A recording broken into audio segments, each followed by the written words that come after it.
John Lennon imagined a world where everyone lived in peace, a world with no religion. But imagine this instead. A world where all religions put aside their differences and rejoice in their similarities. A world where Christians, Muslims, Jews, Buddhists, Baha'is, Sikhs, and Hindus pray together. Remarkably, that's just what happened in Eugene, Oregon.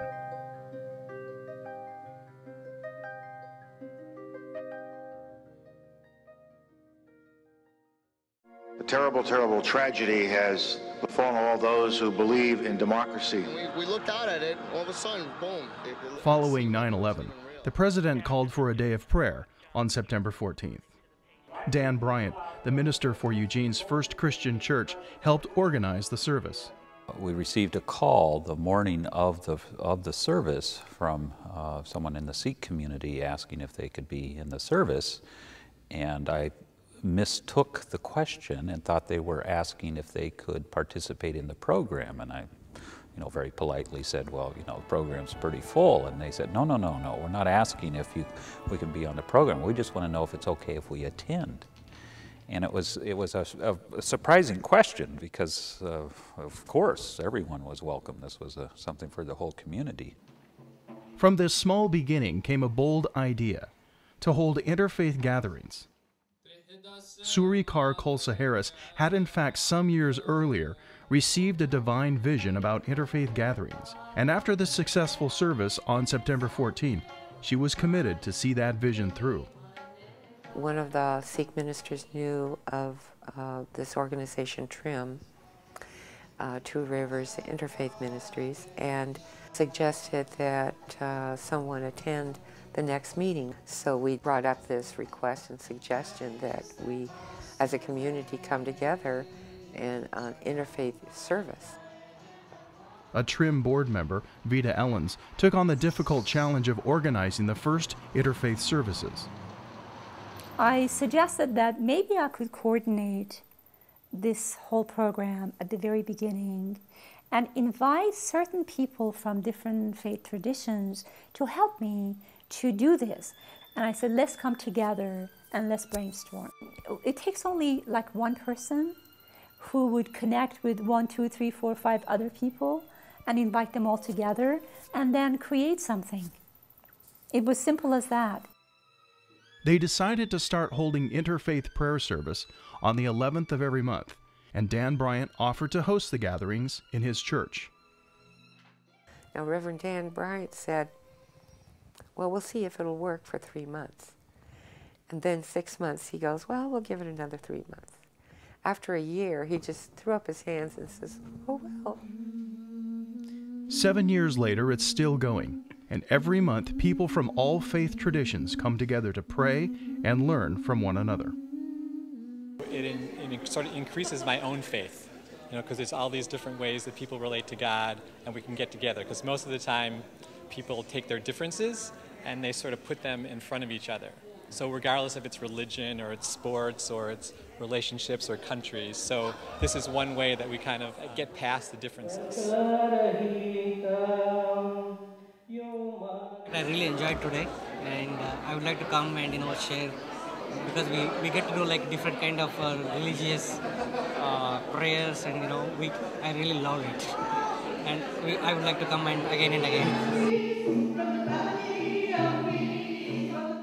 Well, I have been coming since the beginning, and I feel that there are such deep, pure intentions. Each presenter is so sincere. And whether or not I fully understand what they're offering, it doesn't matter, because I just embrace the spirit.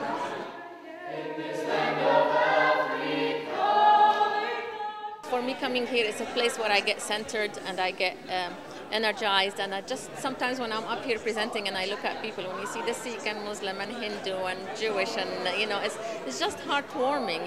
You feel that you wish the whole world could be that way. But opening up a service to so many different faiths and traditions raised organizational questions. Who should present, and for how long?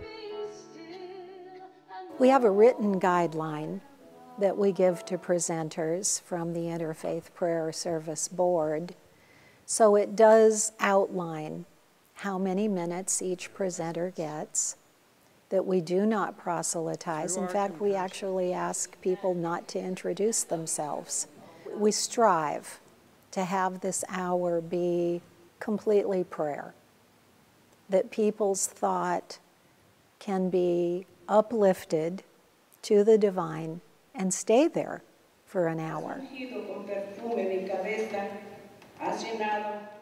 The goal is always to bring people together, give them a venue where they can actually watch one another in practice of their faith. The portion of the devotions are very limited, so that gives enough time for each person to present something from their faith, and at the same time for others to sit back and actually observe and recognize that we have a lot more in common, and other people's faith is just as important as one's own, and to not to dwell so much on the differences, rather than appreciate the things that we have in common. To be open to the ways in which other cultures and people experience God and pray to God in their life. And then to ask, okay, in my own tradition, how can I connect to that? Or how is it different? How is it alike? How does it affect my own prayer practices? And I think we all have something to learn from each other, and so this is a place where we get to experience that. The world has shrunk, we're getting smaller. We need to be able to, as a humanity, share. We need to work cooperatively. That means coming together, that means uniting, that means sharing of ourselves and what we have with each other in a way that provides dignity for all. The power of what is being done here is incredible, and it's a great witness to the world of what is possible when people share together. So I think there's a very real sense in which we are demonstrating world peace. So my hope then, I suppose, would be that this story gets told.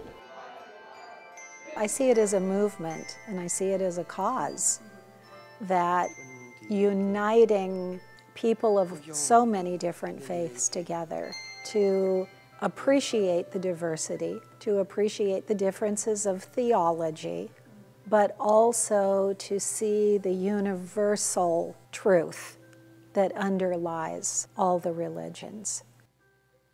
I know Mother Teresa was asked one time, how do you become a saint? And she said, be the most that you can be. And that's exactly right, being the most that you can be. Well, this is another way for me personally to be the most that I can be, to serve God by serving humanity. John Lennon imagined a world living in peace. What's happened in Eugene, Oregon with the Interfaith Prayer Service proves that people of different faiths can indeed come together in peace and love.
Mandela